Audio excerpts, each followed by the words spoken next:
So I wrapped up the last video when I was in Leeds visiting the family for Mother's Day. It was Mother's Day in the UK, so I went to see my grandma and catch up with the rest of my family. Went out for a nice dinner, that was my refeed dinner, and everything went well.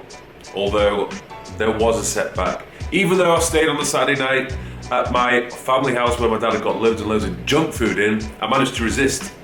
But Sunday was a different matter. Okay, I cracked.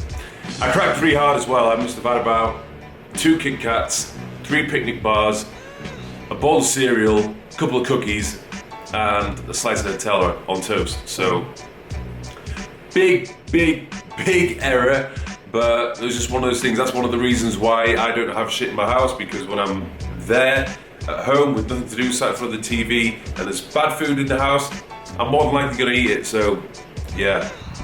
The goal today is to do some sprint training, so this is going to be a good form of cardio, some high intensity interval training.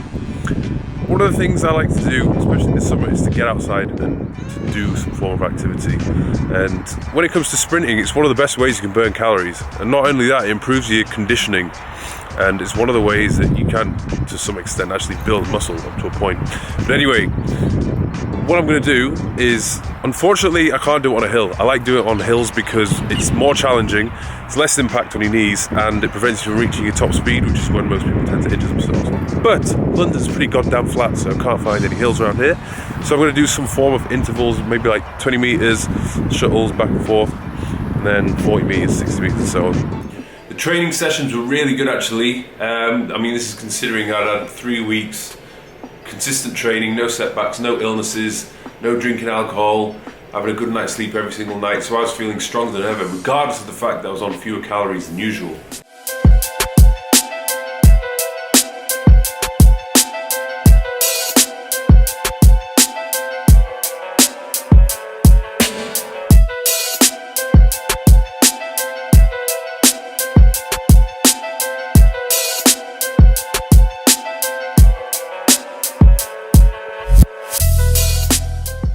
For anyone who's struggling to prepare salmon, take it out of the pack, put it on a cooking tray, open the oven, which is preheated, put it in the oven.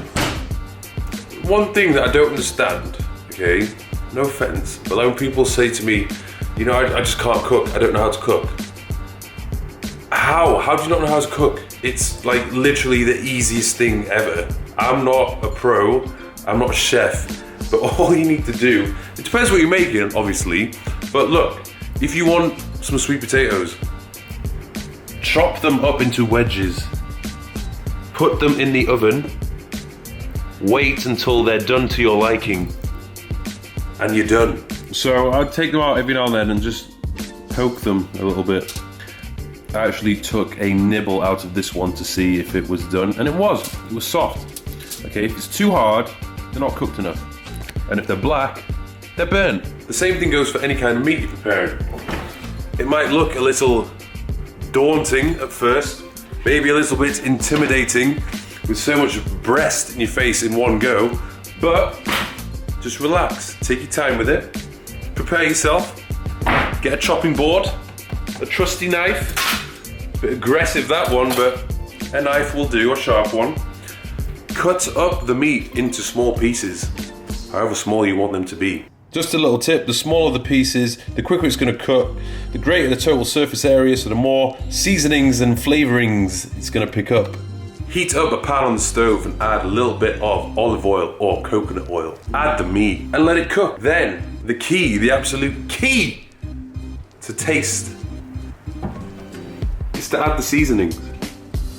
There are many seasonings to choose from in this life. Many shops out there with different brands, different tastes. I suggest you experiment with them and find out which one you like the taste of. In all fairness, you know, when I was younger, I wasn't aware of how to prepare certain meals, but it will get to a point where you need to figure it out for yourself, okay? You're gonna grow old, you're gonna move out of your house, you're no longer gonna have your parents or grandparents to prepare meals for you. So you have to figure it out. You just have to have that, the thirst for knowledge. The thirstiest Thurston had a thirst for knowledge when he left his house and went to university and decided, holy shit, if I want to make some gains and progress with my physique, I'm gonna have to start preparing my own meals. And guess what? I did it. Yes, the first few meals I made, they weren't exactly the prettiest or the tastiest, but you learn with experience. You try new things. If you're even adventurous enough, you'll get a recipe book and experiment with recipes which professionals have made. So, you know, just go out there and do it and learn how to cook. Don't use it as an excuse as to why you're not eating properly. So the time is finally here. It is the refeed meal. I'm gonna be a little bit more sensible this week. I'm just gonna have some sushi, but my God, this place is epic. Like the sushi is top quality. And it's only a 2-minute walk from mine, so happy days.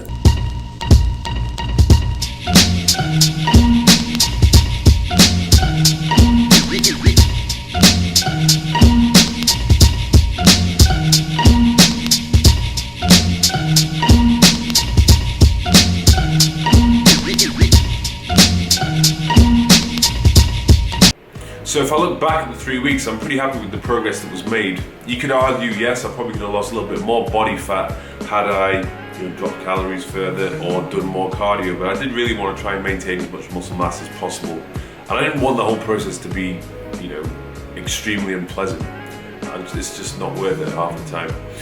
So what would I do moving forward? I could continue to do this cut, I'm feeling in the zone, I'm happy with the progress, and I'm not feeling like I'm absolutely knackered or craving any bad food. I could continue for 2 or 3 weeks and drop my body fat to even further, lower levels. But you may notice that I am not in my usual surroundings. I'm not in my apartment at the moment. I'm actually in Thailand.